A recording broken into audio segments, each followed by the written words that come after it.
How's it going, boys? Welcome back to the channel. I hope everyone's having a good day. Today we're doing something a little bit different. We're doing some educational content. Today we are doing the top 10 attackers in Rainbow Six Siege. Now, of course, this list is going to be a little bit subjective, but for the most part, I tried to compile data from pro leagues, from what I see a lot of people playing, and just overall the community vibe. With that being said, if you guys like content like this and want to see more content in the future, make sure to subscribe, leave a like, turn on the bell notifications, and of course, comment down below who's your favorite operator on attack. And without further ado, boys, let's just get right into it. All right, so the first operator, number 10 on this list, is gonna be Grim. Now, Grim does amazing things for you as an attacker if you know how to use him, right? First of all, Grim, you can use his bots to get people out of tough positions who are just camping and keeping you guys from being able to get into sight, right? So for example, here on Oregon, people love to play in this corner right here, right? Almost always there's somebody playing in this corner. I play in this corner a lot, right? So as a Grim player, what you can do is you can come on in, shoot a Grim into that corner, right? Obviously do it a little bit faster so you don't get your head taken off, but boom. Now these bots, as you can see, are in this corner. So if I'm playing in this corner right now, I'm faced with a difficult situation, right? I'm getting red pinged right now. It's gonna red ping, red ping, red ping. And this most of the time is gonna force people to panic, right? So they're either gonna panic and go like this, boom, you get the kill, or they're gonna run over here, and then you, as the Grim on the window, boom, freest kill of your life, because they're sprinting, they're just not gonna be able to get their gun up in time. And with good coordination, right, if you've got it going on, you guys can Grim people out, run in, quick plant, and it should be the easiest round ever. And then after you plant, if you got Grim bots left over, boom, just shoot them around the point. And if anybody comes to try to defuse or try to push you guys, you're gonna see them coming. And it's either gonna delay them and force them to not be able to defuse and you guys win the round, or they're gonna get red pinged and again, free kills. On top of that, Grim got an update not too long ago where now you can bounce his Grim bots, right? So let's say there's somebody playing behind this. I don't have to get in there and shoot my Grim bot anymore. I can bounce it off the roof and then boom. It's just gonna tag them up, red ping, red ping, red ping. And again, this is just gonna force panic. And as an attacker, that's what you want. You want people running around like crazy, getting scared, and then boom, they're dead. So that's why Grim makes it in at number 10. And let's move on to the next operator.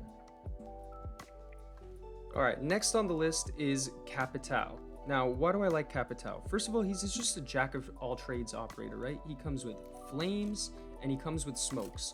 He just brings a lot to the table, and you know, that's always nice as an attacker, right? To be able to help out in as many ways as possible, right? So for example, you can get in here again, if we're playing up here on 2F, you can get in, smoke off the site real quick, run in, defuse, right? Also, another thing is similar to Grim is, again, if people are playing in annoying areas, you can send your crossbows into those annoying areas. So again, if somebody's playing here, boom. Now, if you're sitting here, you're gonna start getting burned. You're gonna take a ton of damage. Look how much damage that does. I mean, you're dead in like 4 to 5 seconds if you don't move. So again, this is gonna force panic from the defenders, and then boom, free kill. So I think Capitao is a very underrated operator, and I don't think a lot of people bring him. He's got a great gun, and in the right hands and with the right strategy, Capitao is going to win you so many rounds. That's why Capitao makes it in at number 9. All right, next on the list is one of just the best operators in the game, honestly. It's going to be Sledge, right? Sledge has received so many nerfs, and for good reason. Some of them not so deserved, but he's just a really, really good operator. First of all, he has the L8, which in my opinion is one of the best guns in the game. Very low recoil and does a lot of damage. On top of that, he has grenades. He's got frags. Yeah, you can't cook them anymore, but still very usable, very useful in many situations. And finally, of course, he has a sledgehammer. You're able to do so much creatively with Sledge that I think he just has to be on this list, right? Say you're into sight, somebody's behind this wall. You can break this wall and kill them, all right? It's gonna surprise them, you're gonna get a free kill. But on top of that, what's so good about Sledge is you can play vert, right? If somebody's under you, if they're on the site above, under you, you can just start tearing up this floor. Boom, boom, boom. And now if somebody's playing down here, you can kill them. And that's what makes Sledge so good. On top of that, you have nades, right? You can send nades down. Boom. Someone's down there, you can kill them. So in my opinion, Sledge is just one of the best operators in the game, but on top of that, there's just so much creativity that you can do with Sledge that it's just limitless. And at the end of the day, this game is it's about creativity, right? If you can outsmart the defenders and do something that they haven't seen before, you're probably going to win the round.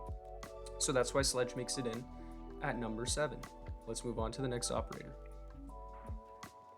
All right, next on the list is gonna be Flores. In my opinion, Flores does not get enough love, and I think he's just such a good operator, right?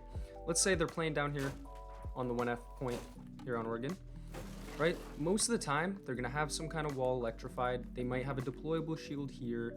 They're gonna have a bunch of util in sight, and that's what makes Flores so good. He can clear utility with ease, and in my opinion, he's the most efficient and one of the most unique operators because of that, right? So like I said, if they have a bunch of stuff in point, you don't even have to enter. You can send a drone, right?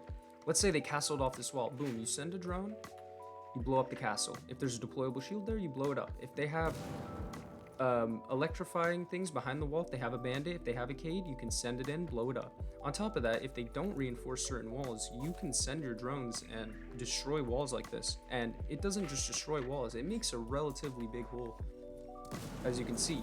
So you can get lots of lines of sight on the point. On top of that, his gun is phenomenal. I think this gun is really, really good.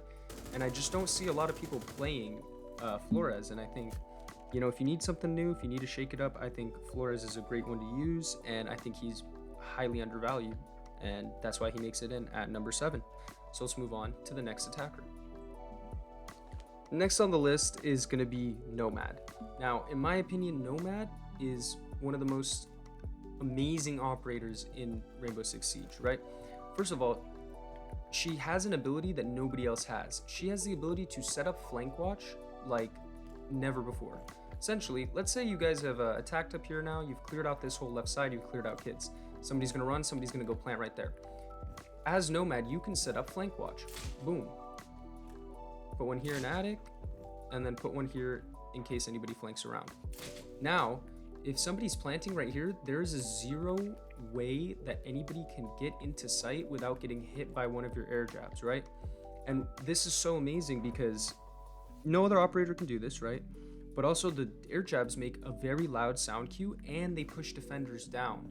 So if you're sitting there waiting for the attack to come because you've just defused, you're going to hear them get hit by the air jab, boom, it's a free kill, and they can't even shoot back. They're going to be on the floor.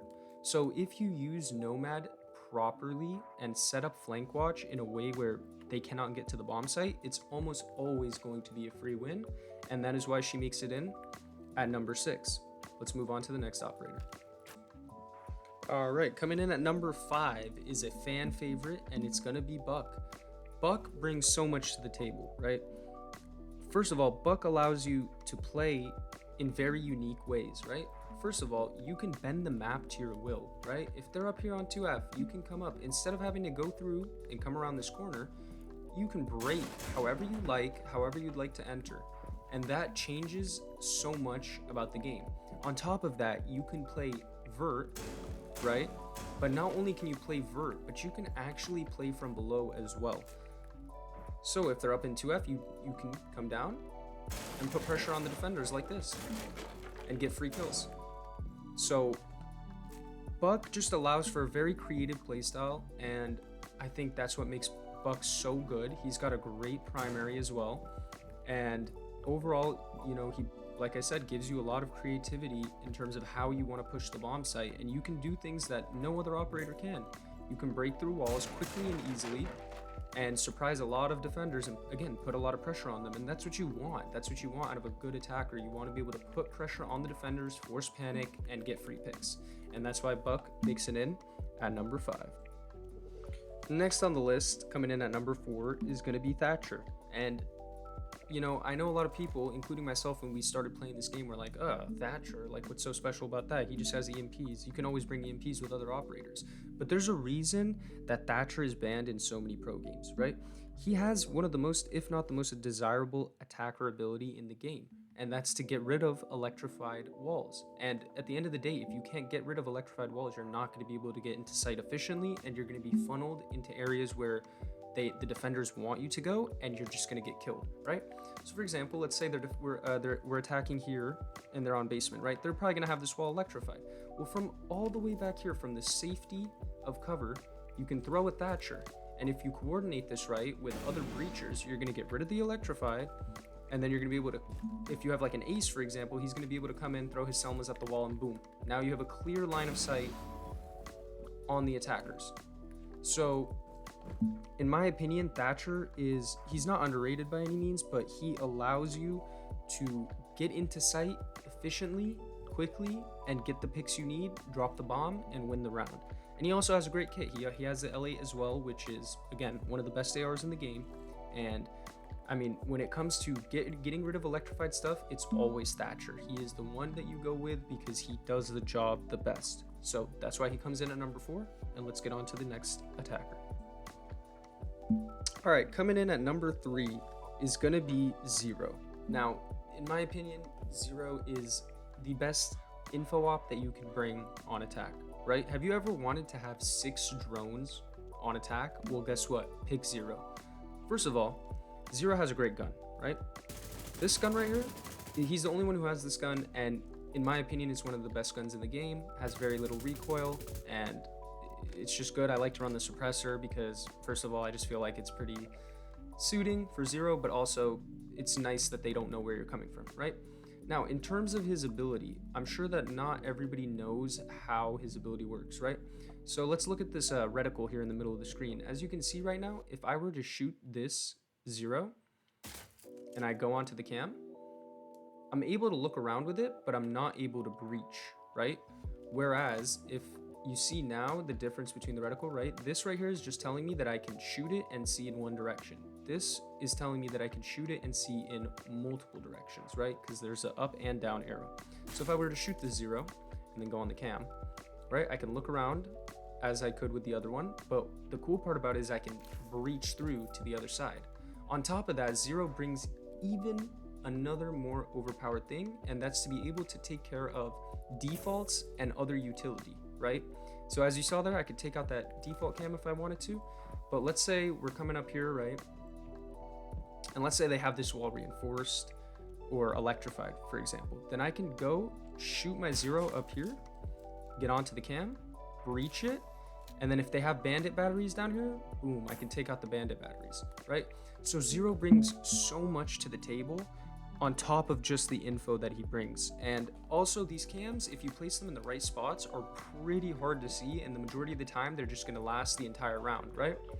So if you can get them into dark corners where people aren't going to be looking, then you're pretty much just gonna have info for the entire round. Like this cam right here, after you plant, I mean, this is just invaluable information. And so that's why Zero comes in at number 3, and let's move on to the next attacker. All right, coming in at number 2 is gonna be Ace. And Ace, in my opinion, is the best breacher in the game. He's the only operator other than Hibana that can breach from range, which in my opinion is extremely invaluable. And you can see here, for example, if we're coming in here, we need to get this wall down, right? Most normal breachers like Thermite are gonna have to run to this wall, put their thing on the wall, run away, and then breach it, right? During all that time, people can come around and kill you, but you're also gonna be stuck in an animation, and that can lead to death, right? Whereas with Ace, you can breach from range, like I was saying. So from all the way back here, you can throw your Selma charges and get this wall. And this just allows for so much flexibility and creativity on the attack, and that is what makes him the best breacher in the game. On top of that, he has the AK, which is just an insane gun, very low recoil, and overall just a great kit. And so that's why he comes in at number 2, and that's why he's the best breacher. Let's get on to number 1. All right, and coming in at number 1, boys, the number 1 operator on attack, in my opinion, is Dokkaebi. And though she's not my favorite operator by any means, her ability is just too overpowered, right? Any ability that forces people to stop moving and obstruct their screen, I mean, that's just completely broken, right? And the penalty for not deactivating her call is extremely punishing. Anybody with a headset is going to hear where you are, swing you, and kill you, right? On top of that, she has a DMR, which can be used in a variety of ways, right? You can make holes into sight, get people out.